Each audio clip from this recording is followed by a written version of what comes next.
Hey guys, Redneck Mini 14 here, and today I want to talk about the evolution of the Smith and Wesson 39 and 59 series of pistols.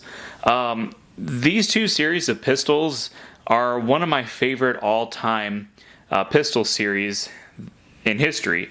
I really like the Ruger P series, but probably my second favorite would be the Smith and Wesson 59 series of pistols. I'm not a huge fan of the new polymers and plastics. Some of those guns are okay, but there's just something about a good all steel frame or even an aluminum frame pistol that just really catches my eye, especially if it's an old classic with wood grips, just like this 39-2. So this is the first, as far as I know, it's the first semi-automatic Smith and Wesson pistol. The Model 39, which was only made for a little while, and then they made the 39-2, which is what this is.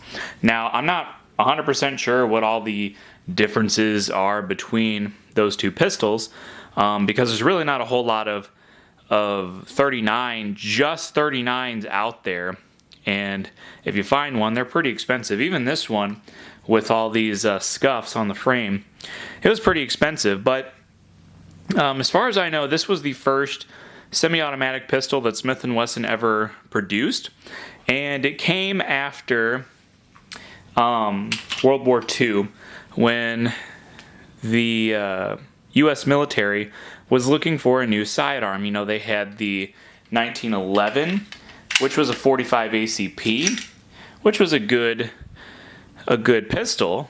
It won 2 world wars, if you want to look at it that way. But the U.S. military was really interested in guns like the Walther P38, which was a single stack 9mm. It was double action, single action, and it had a decocker much like this. And so the U.S. military was looking for a gun much like that. And so Smith & Wesson came out with this design for those pistol trials. I'm not sure what other pistols were made for that. In the end, they didn't end up going with the 9mm. I think they still stuck with the 1911 up until the 80s when they came out with the Beretta M9. But the Smith & Wesson 39, and then later the 59, became really popular with law enforcement. So the design is, you have an aluminum frame. This is a single stack 9mm. It has 8 rounds in the magazine, and the Model 59 is a double stack. I don't have a 59, but I do have the two third generation guns down there. But other than that, the 59 and the 39 are basically the same gun, other than one being a single stack, one being a double stack, and then the 39 usually came with these wooden grips, which I think look pretty good. These ones are a little bit worn, but I still think they look pretty good on the gun. Double action, single action. And it has a last round hold open. But it has a safety decocker. So you flip the lever down, decocks the pistol. There's a little block in there for the firing pin. So when you pull it up, or pull it down rather, it blocks the firing pin so the hammer doesn't hit it. There's also a magazine disconnect in these guns. I guess that was a requirement for police and law enforcement, maybe even the military, but it does have a magazine disconnect, as do those two guns. And as far as I know, all of the Smith & Wesson 39 and 59 series had a magazine disconnect. Anyway, aluminum frame. The slide is blued steel. I do think they came out with like a nickel finish version of this. The sights are just kind of basic sights. I think they're adjustable for windage, not so much elevation, and they look kind of interesting. I don't know, my camera doesn't like to focus all the time, but the actual sights themselves are kind of interesting. You know, a lot of times sights like this will just be dovetailed. This has like an actual extension that goes up here, and I mean, it kind of looks like it would be elevation adjustable, but I don't think it is. I'm not the end-all be-all expert on these guns, but another thing I thought was kind of cool. I'm not going to take the gun apart, but it does have a barrel bushing on the end of the slide. I don't know why my camera won't focus up close, but it does have a barrel bushing much like a 1911 does, and so that's kind of a cool little feature there.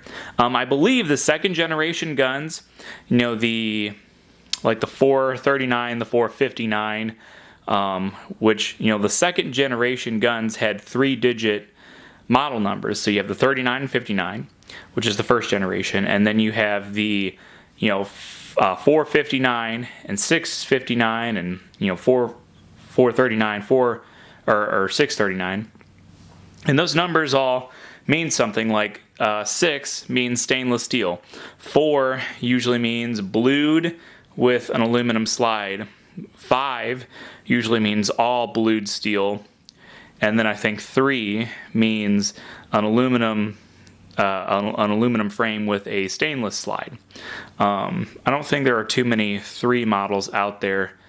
Actually, I don't even know if there are any 3 models out there in the second generation guns. But anyway, that is the Smith and Wesson 39-2. Another thing it has is it has a lanyard loop here, and the back strap is also checkered. And the front strap is slick on these guns. But and it's not ambidextrous. So the safety decocker is only on one side for the right-handed shooter. I think that's really all I have to say about that gun. Now, the next gun I have is my, so I said, you know, the second generation was like, you know, the 3-digit model numbers, the 439, the 459, the 639, the 659. I think there was a 559. There may have even been a couple others. The third generation, which is what these two guns are have 4-digit model numbers. So this is a 5904. So it is a third generation 59 series double stack. So there is also, there was also a 39.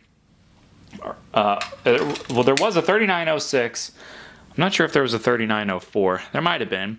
But there's also like 3913, 3914, which are more compact. So there's still the single stack, model 39, third generation rather. But they were smaller. They had a smaller 8-round magazine versus the modern 9-round magazine. But the double stack versions had 15-round magazines, and some of them, the older ones had 14-round magazines. These are all the ones I have are 15 rounds. So with the second generation, I believe they introduced adjustable sights. Now this is a third generation pistol, and it has these like big winged sights, adjustable for elevation and windage. Has a nice dot on the front. So not bad sights. They're kind of bulky, but I think they do kind of look cool. I'm not sure if the second generation had ambidextrous controls, or maybe it was an option, but the third generation, all the ones I've seen at least, have ambidextrous safety decockers. And like I said, this is a 5904, so it does have an aluminum frame and a blued steel slide. And it does not have a barrel bushing. I think the barrel bushing lasted through the second generation, so I think the second generation guns also had barrel bushings. In the newer generations, it was all one-piece slide, or whatever you want to call that. And again, safety decocker, that's the same. You have a magazine disconnect, is what I was trying to say. Safety decocker, again, that's all the same. With the third generation, you do have the grips, and these are the original plastic grips that came on this gun. They're actually in pretty good condition. But like on the older guns, you had a metal, an aluminum or a steel back strap, mainspring housing back here. On these guns, you did not. The grip is your mainspring housing, and that's pretty problematic if say you dropped this gun on the ground on concrete and you broke it down here and broke where this pin is, because this pin is the only thing holding these grips on, that and spring tension. So if you dropped it and you broke the grip, the gun's pretty much useless, which is kind of a bad design. Probably the only thing I don't like about these third generation Smith and Wesson pistols. Now, the third gun we have is the 5906. This is the second one that I got. So that gun there, the 5904, was the very first pistol I ever bought. This is the second Smith and Wesson pistol I bought. It's a 5906 police trade-in. Again, third generation Smith and Wesson pistol. They're usually not shiny like this. This is a high polished. So whoever had this before me had it polished. And I put these Hogue Pow Ferro grips, I think that's what these are, on it. They're just smooth grips. They're not, the nicest grips as far as an actual grip goes. They're not checkered or anything, but they do look good, in my opinion, especially with that polished stainless steel. Maybe I could have went with a checkered grip, but I kind of liked the look of the smooth grips, to be honest with you. But other than that, it's stainless steel, all stainless steel. The sights are different. So the third generations had a couple different sight options. This is more of your basic sight. It is not elevation adjustable, but you don't really do a whole lot of adjusting with pistol sights anyway, especially guns like this. Target pistols, sure, you adjust the sights and get them really dialed in, but a gun like this, you don't really do that. And really, this is just a range toy for me. I don't really plan on carrying this, although I might carry it out at the farm or something, but probably not everyday carry. I just think this is too good looking of a pistol, in my opinion. Same with the 39 down there. It's just too good looking of a pistol for me to take everyday carry. A lot of these third generation pistols also had these nice mags with the orange followers, so that's kind of nice. Again, 15 rounds. But other than that, this gun is the same as that gun. So you have your double action, single action, ambidextrous controls. You have your magazine disconnect. Other than that, it's the same pistol. So really good pistols. I've shot all three of these. I know that's kind of a rarity for me. A lot of times I'll buy a gun and I don't shoot it for a while.